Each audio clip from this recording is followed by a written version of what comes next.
Nobody expected Prince William to speak. That was the first mistake Europe made. The second mistake was thinking that when he did speak, it would sound anything like diplomacy. It did not. What came out of his mouth landed in Brussels like a detonation nobody had prepared for, nobody had wargamed, and nobody inside the European Commission had the faintest idea how to survive.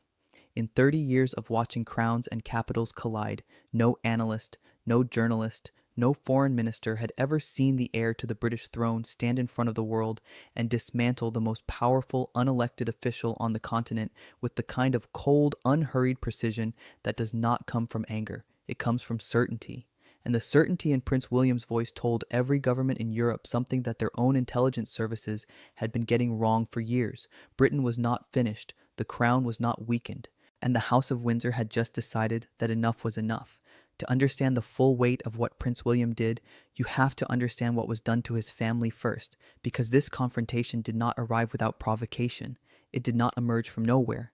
It was the direct and inevitable result of a decision made inside the European Commission that broke every unwritten rule of how major political institutions are supposed to treat each other across borders. Ursula von der Leyen and the senior officials surrounding her made a choice. They chose to go after the crown directly, not British trade policy, not British immigration law, not the terms of Brexit or the Northern Ireland Protocol, or any of the dozen legitimate policy disagreements that Brussels and London have been navigating since the referendum. They went after King Charles III personally and institutionally.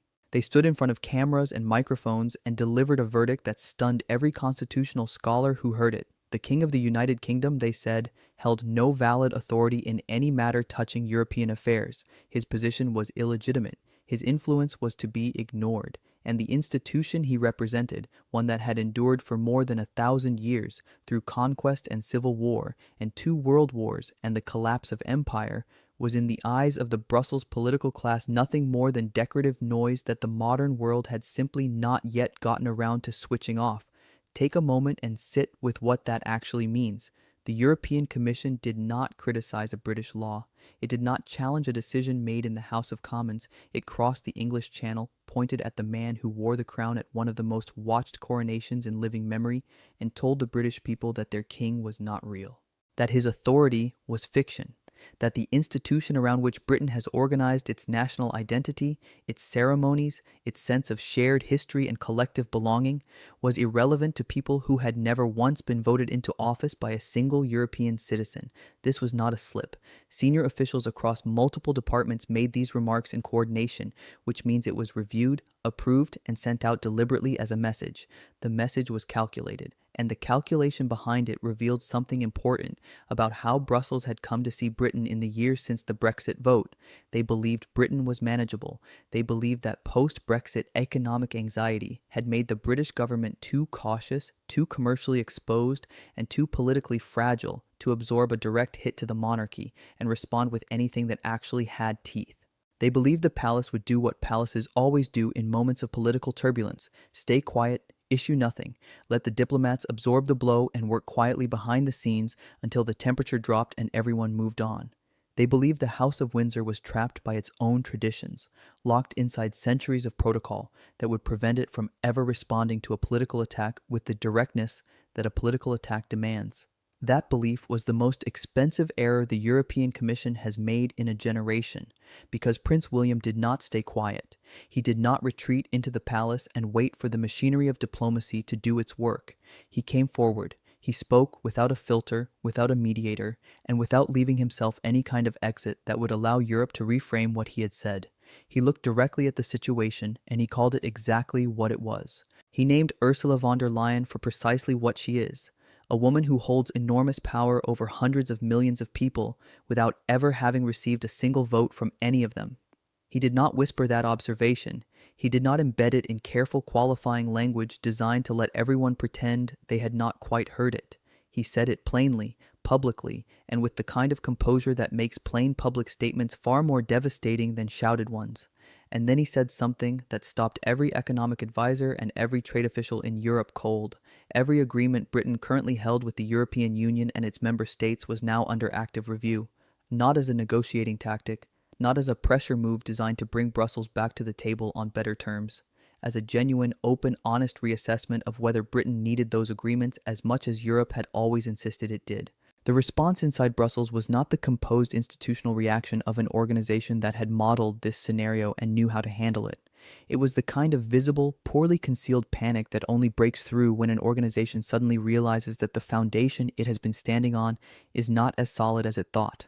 Emergency meetings replaced routine schedules.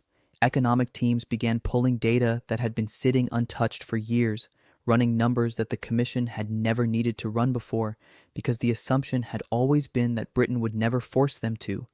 And what those numbers showed was something that Brussels had been very carefully keeping out of the public conversation for a very long time. Britain's dependency on European goodwill was significantly smaller than the official narrative had claimed.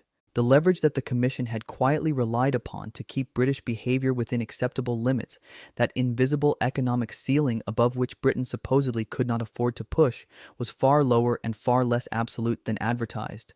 Britain had room, Britain had options, and standing behind all of it was an institution that the British people did not support the way they support a political party or a football club.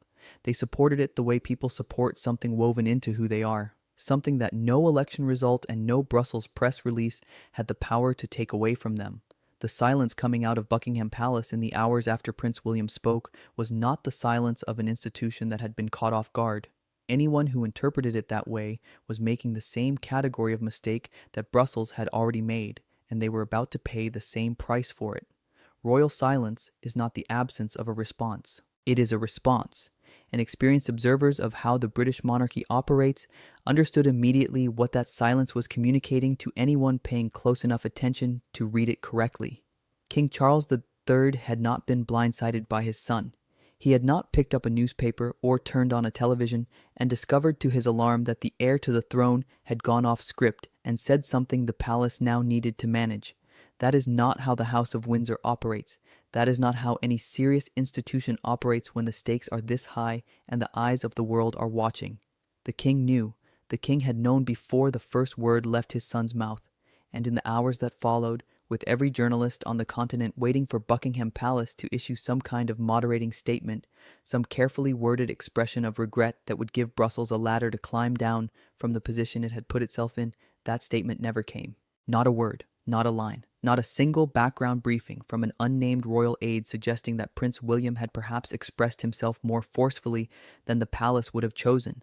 The silence held completely, and that total and unbroken silence told Europe something that Prince William's words alone could never have told them. This was not one member of the royal family acting independently on a matter of personal feeling. This was the Crown speaking.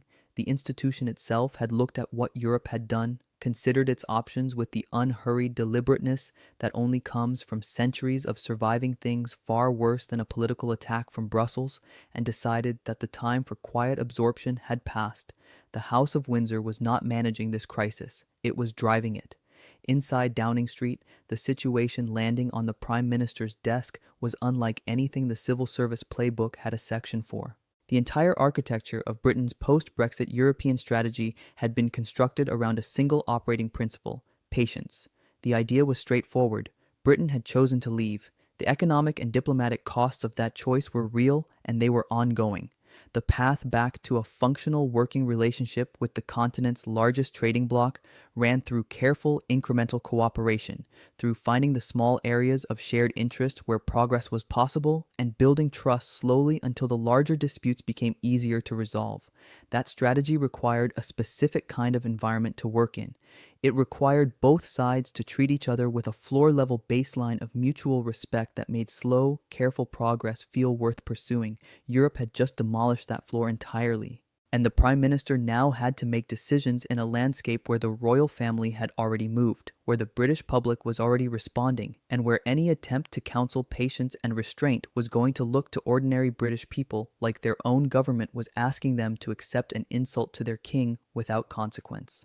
The emergency cabinet that assembled within hours was not a room full of people debating whether Britain should push back. That debate had already been settled by events. The room was there to determine how far Britain was genuinely prepared to go, and whether the government had the institutional courage to follow through on what the palace had already started. The answer that came back from that room was further than any European risk model had projected. British trade officials received instructions that were not symbolic and were not designed to be quietly shelved once the immediate tension subsided. They were told to conduct a genuine, comprehensive line-by-line review of every agreement, every framework, every bilateral structure connecting British economic interests to European ones, with an honest internal assessment of which arrangements Britain actually needed and which ones it could walk away from without absorbing damage serious enough to make walking away impossible. The preliminary findings came back to the cabinet faster than anyone in the room had expected, and what those findings showed fundamentally changed the internal conversation about how much leverage Britain actually held. The picture of economic interdependence that the European Commission had spent years presenting to the world, that carefully maintained public narrative in which Britain was the dependent party, the smaller player that needed Europe far more than Europe needed Britain, was significantly more complicated than Brussels had been letting on. In several critical sectors, the dependency ran strongly in the other direction. Germany understood this before any other European government, and the understanding arrived like a physical blow to an economy that was already in trouble before this confrontation started. The German automotive industry is not a peripheral concern in the German economy. It is the engine of it, literally and politically. Volkswagen, BMW, and Mercedes-Benz move hundreds of thousands of vehicles into British showrooms every single year. The supply chains feeding those manufacturers extend deep into the German industrial heartland, employing hundreds of thousands of workers in communities where the car industry is not just a source of income, but a source of identity. If Britain began applying serious friction to German goods, if British ports started processing German imports in ways that made them slower and more expensive and less competitive against alternatives arriving from outside Europe, the damage would not land in a spreadsheet. It would land on factory floors and in household budgets and eventually at ballot boxes, in a country whose government was already dealing with a contracting economy and an electorate that was already restless and already looking for someone to hold responsible. France arrived at its own version of the same reckoning just as quickly. The French agricultural sector is one of the most politically powerful lobbying forces in the entire French political system, and it had spent decades building its export infrastructure around the assumption of reliable access to British consumers: French wine, French cheese, French spirits, French produce. All of it flowed into Britain in volumes representing billions in annual revenue. The British market was not a secondary consideration in French agricultural planning. It was load-bearing. And Ursula von der Leyen had just taken a sledgehammer to the relationship that kept it standing, without consulting Paris, without seeking approval from the French government, and without apparently running any serious calculation of what it would cost French farmers and French exporters if Britain decided to make its displeasure felt in ways that went beyond strongly worded letters. Paris began making calls to Brussels. Those calls were not expressions of European unity rallying behind the Commission's position. They were expressions of something closer to fury. France was telling the Commission in the clearest language that diplomatic convention still permits that whatever political point had seemed worth making about King Charles, the bill for making it was arriving faster than expected and France had not agreed to pay it. But here is what made everything happening in European capitals feel secondary to people watching from Britain. The economic tremors and the panicked internal reviews and the quietly furious calls from Paris to Brussels were all real and all significant, but they were not the thing that had fundamentally changed the shape of this confrontation. The thing that had changed everything was happening inside Britain itself, in a way that no economic model could measure and no risk scenario had anticipated, because the British public was not watching this unfold as a trade dispute or a diplomatic incident or a political argument between institutions. They were watching it as something far more personal. Something that reached into a part of British identity that Brussels had apparently never understood and had fatally underestimated.